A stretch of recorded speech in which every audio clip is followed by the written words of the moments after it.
സിറിയയിൽ നിന്ന് അത്ര നല്ല വാർത്തകളല്ല വരുന്നത്. നിലവിലെ പ്രസിഡൻറ്റും അസദ് ഭരണകൂടത്തെ അട്ടിമറിച്ച വിമത ഗ്രൂപ്പിൻ്റെ നേതാവുമായ അഹമ്മദ് അൽ ഷാറയ്ക്കെതിരെ നീക്കം നടക്കുന്നതായി റിപ്പോർട്ട്. 2024 അവസാനമാണ് സിറിയയിൽ വിമതർ അസദിൻ്റെ ഭരണം അട്ടിമറിച്ചത്. ബഷർ അൽ അസദിൻ്റെ സ്വച്ഛാധിപത്യ ഭരണം ഇല്ലാതാക്കാൻ സിറിയയിലെ വിമതർക്ക് ആയിരക്കണക്കിന് വിദേശ പോരാളികളുടെ സഹായം ലഭിച്ചിരുന്നു. അൽ ഷാറ പ്രസിഡൻ്റായി 6 മാസം പിന്നിടുമ്പോൾ സിറിയയിൽ പുതിയൊരു ആഭ്യന്തര സംഘർഷത്തിന് തുടക്കമാവുകയാണ്. യൂറോപ്പിൽ നിന്നും മധ്യേഷ്യയിൽ നിന്നും വിപ്ലവത്തിൽ പങ്കുചേരാൻ വന്ന അതേ ഇസ്ലാമിക തീവ്രവാദികളുടെ സാന്നിധ്യം തന്നെയാണ് അൽ ഷാറയുടെ രാഷ്ട്രീയ നിലനിൽപ്പിന് വലിയ വെല്ലുവിളി ഉയർത്തുന്നത്.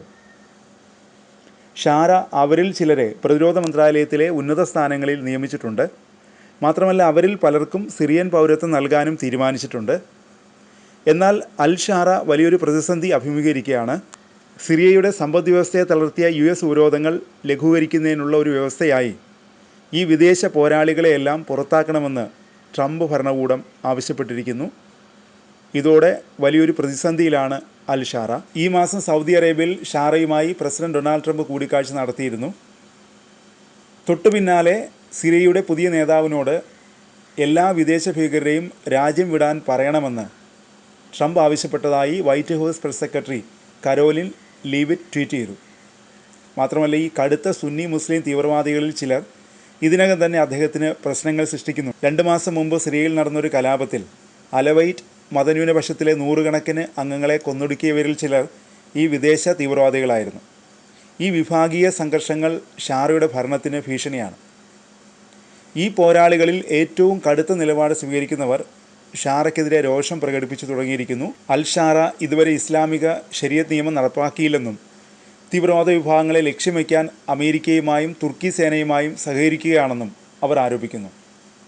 ജോലാനി നിലത്തു നിന്നും അമേരിക്ക ആകാശത്തു നിന്നും നമ്മെ ആക്രമിക്കുകയാണെന്നാണ് ഇവരുടെ പരാതി. കഴിഞ്ഞ 2 പതിറ്റാണ്ടുകളായി 10,000-കണക്കിന് വിദേശ പോരാളികൾ സിറിയയിലേക്കും അയൽരാജ്യമായ ഇറാഖിലേക്കും ഒഴുകിയെത്തിയിട്ടുണ്ട്. ഏകദേശം 14 വർഷത്തെ ആഭ്യന്തര യുദ്ധത്തിൽ അസദിനെതിരായ പോരാട്ടത്തിൽ ഇവരിൽ പലരും പങ്കുചേർന്നിട്ടുണ്ട്. നിരവധി വിദേശ പോരാളികൾ ഇസ്ലാമിക് സ്റ്റേറ്റ് പോലുള്ള തീവ്രവാദ ഗ്രൂപ്പുകളിൽ ചേർന്നു. മറ്റുള്ളവർ തീവ്രത കുറഞ്ഞ വിഭാഗങ്ങളിൽ ചേർന്നു. ഏതാണ്ട് 5000 പേർ സിറിയയിൽ തന്നെ തുടരുന്നുവെന്നാണ് കണക്ക്. അവരിൽ പലരും സിറിയയിൽ നിന്നും സ്ത്രീകളെ വിവാഹം കഴിച്ച് ജീവിക്കുന്നവരുമാണ്. 2003 US അധിനിവേശത്തിന് ശേഷം ഇറാഖിൽ അൽ ഖ്വയ്ദയിൽ അംഗമായി ഷാറ പ്രവർത്തിച്ചിട്ടുണ്ട്. പിന്നീട് തൻ്റെ ജന്മനാടായ സിറിയയിൽ ജബത്ത് അൽ നുസ്ര എന്ന സംഘടന സ്ഥാപിച്ചു. 2017 ഹയാത്ത് തഹ്രീർ അൽ ഷാം എന്ന് പുനർനാമകരണം ചെയ്തു. ഈ സമയത്ത് അവർ അൽ ഖ്വയ്ദയുമായുള്ള ബന്ധം വിച്ഛേദിക്കുകയും മറ്റ് ഇസ്ലാമിക വിഭാഗങ്ങളെ അടിച്ചമർത്തുകയും ചെയ്തു. പിന്നീട് അവർ സിറിയയിൽ പ്രബലമായ വിമത ശക്തിയായി വളർന്നു.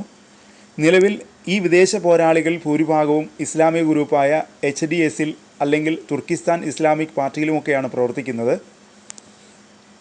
അസദ് ഭരണത്തിൻ്റെ അവസാന വർഷങ്ങളിൽ ഒരു ചെറിയ സംസ്ഥാനമായി ഭരിച്ചിരുന്ന ഇദ്ലിബ് പ്രവിശ്യയിലാണ് ഈ HDS പോരാളികളിൽ ഭൂരിഭാഗവും താമസിക്കുന്നത്. ചുരുക്കത്തിൽ സിറിയ വീണ്ടും ആഭ്യന്തര സംഘർഷത്തിലേക്ക് വീഴുമോ എന്ന ആശങ്കയാണ് നിലവിലുള്ളത്.